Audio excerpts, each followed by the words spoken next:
Jeremy Sohan said, "Fuck Houston." What? I swear, bro. I What? think Jeremy Sohan said "fuck Houston." I thought it was fake, but it turns out he did say "fuck Houston." Yeah, Oh, they they went were at it. going at it the other night. Yeah, Oh shit. Yo, who crossed Wemby like that? bro. Somebody I didn't crossed watch. somebody crossed up Wemby like crazy in that game. I think it might have been Jalen Green had a crazy. I only watched like the late third, late third, fourth quarter, but I think Jalen had an incredible game that game. Oh man, they got a rival right here. Oh, dude, it's gonna be fun.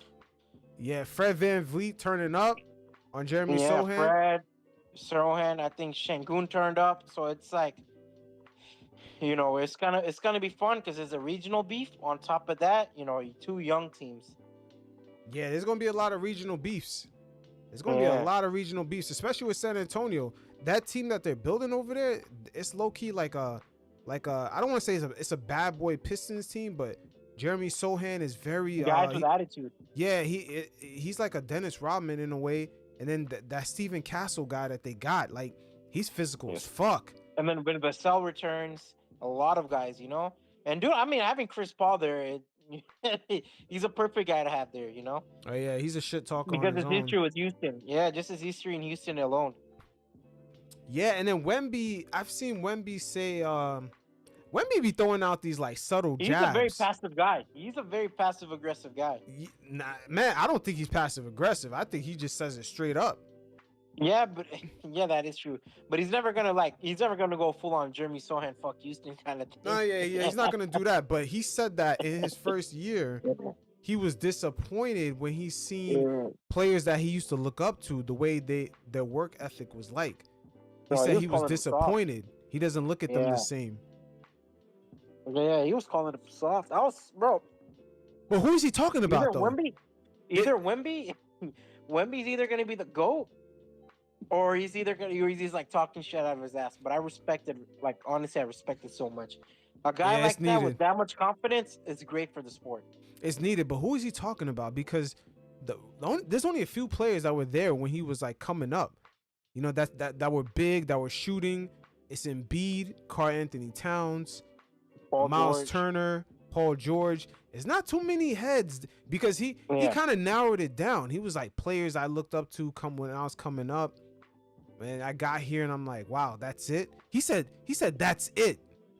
I forgot. That's the part he said. Wow, that's it. Yeah. Yeah. Yeah. It sounded like he was just I think it's a famous phrase. You never meet your heroes. He met his heroes and like left. Like, what the fuck? Yeah.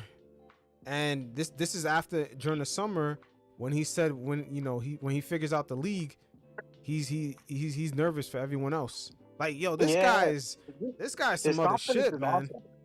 His confidence level is incredible. Yeah, he's gonna get there, man. I'll tell you that. He's gonna get there. I'm excited.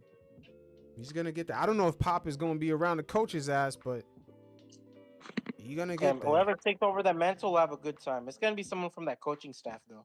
Yeah, man. My uncle's always telling me they're gonna end up burying Pop on the court, man. He gonna be out there on the court. He can't believe he's still coaching.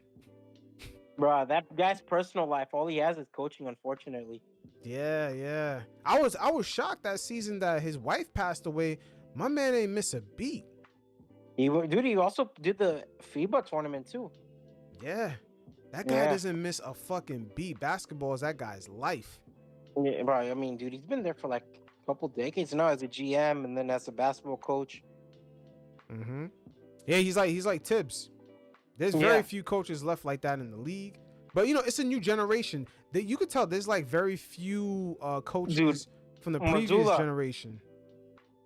You could tell Missoula loves basketball.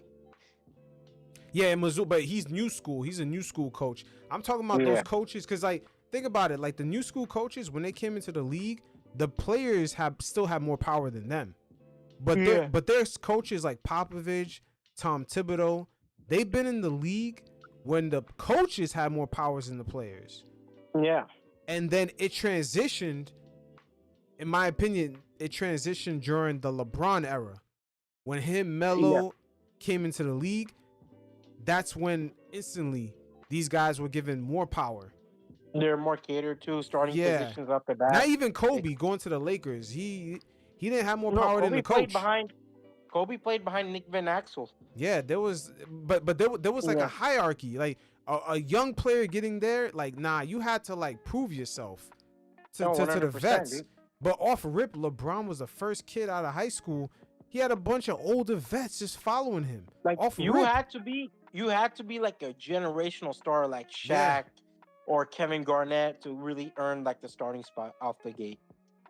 But even Shaq had to like follow a coach. Yeah. You know what I mean? And like veterans like Dennis Scott, those guys, you know? Yeah, like look at Carmelo his rookie year. He got into it with his coach. Like there was a shift around that time. They gave the power to these guys off rip without even I mean, really LeBron got themselves. power the moment like LeBron wasn't even drafted, he got that power.